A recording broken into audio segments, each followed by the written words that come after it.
We are English education majors, and today we're going to be talking about the self-explanation principle and how it would correlate if we were designing a curriculum to analyze William Shakespeare's The 18th Sonnet.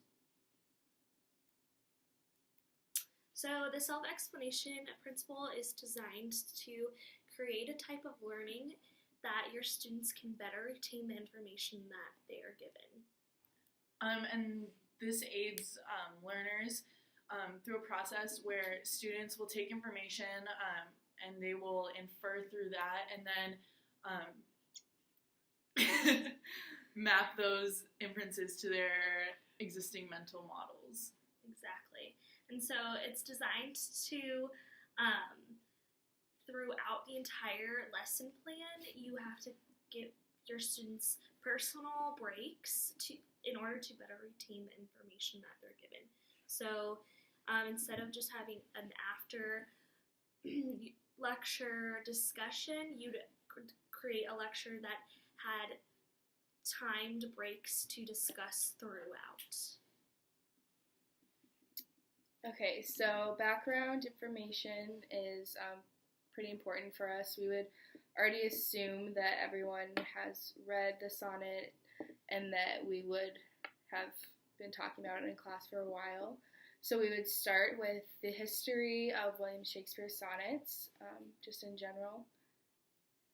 And then we would go over the overall structure of a sonnet, which is the quatrains, couplets, and what iambic pentameter is. So it's really important, and with the self-explanation principle, it says that you need to have prior background information in order to better grasp the information that is presented that is brand new. So normally the information that is presented is a pretty serious or a large amount of information that is given. So being able to first refresh your students on that background information is really important. So to recap how to analyze text, you go through and mark all the quatrains and then the couplet at the end.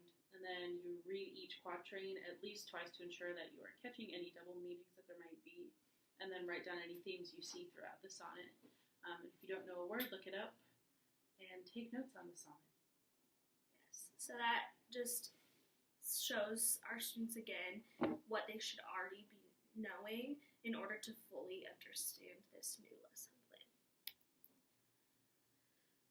So part 2 of this assignment would be the actual how are they going to generate conversation and then being able to better retain the information. So we designed a lesson plan to not just look at the entire sonnet in its entirety because that seems fairly large and complex, but to break down the sonnet into each quatrain and the couplet at the end. So for example, we would first look at the first quatrain and read over it, maybe provide some background information, and then they would have a worksheet that we would give, and they would write down independently and silently their first interpretation of this quatrain, or whatever the personal question may be for this specific quatrain. This promotes a higher level of thinking that helps your students better retain the information that is given. So this is kind of our first step to break down a large assignment. And then just to add on to that, we would have our students be split into small groups so that they can not only have that personal reflection, but then transfer it over to see the other perspectives from their peers and how that could correlate with their first interpretation. So we provided not only a personal question, but a group reflection question. And so on, all of these things kind of follow the same format, but like I said, we are going to break it into the 3 quatrains and then the couplet at the end to better discuss this large kind of unfamiliar area of literature that is hard to explain.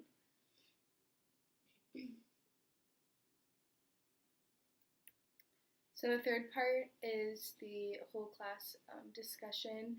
We would start with the class discussion question. These questions focus on the analyzing of the sonnet and not necessarily questions about the sonnet. I think part of the self-explanation principle talks about discussing kind of what went wrong in your analysis process. That also helps your students not only grasp the information that was just given to them, but how are they going to take on this information that was given and this overall processing, like a new way of thinking into their next assignments, maybe even the assignments that they're given in other classes, so that they can be able to take this same format into their future learning. So, like she said, we provided questions like, how could this be improved? What went wrong? What did you see throughout the entirety of this project?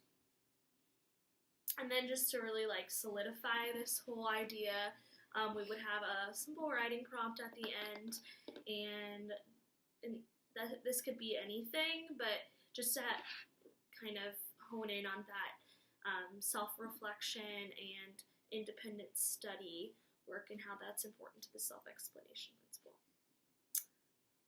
Thank you.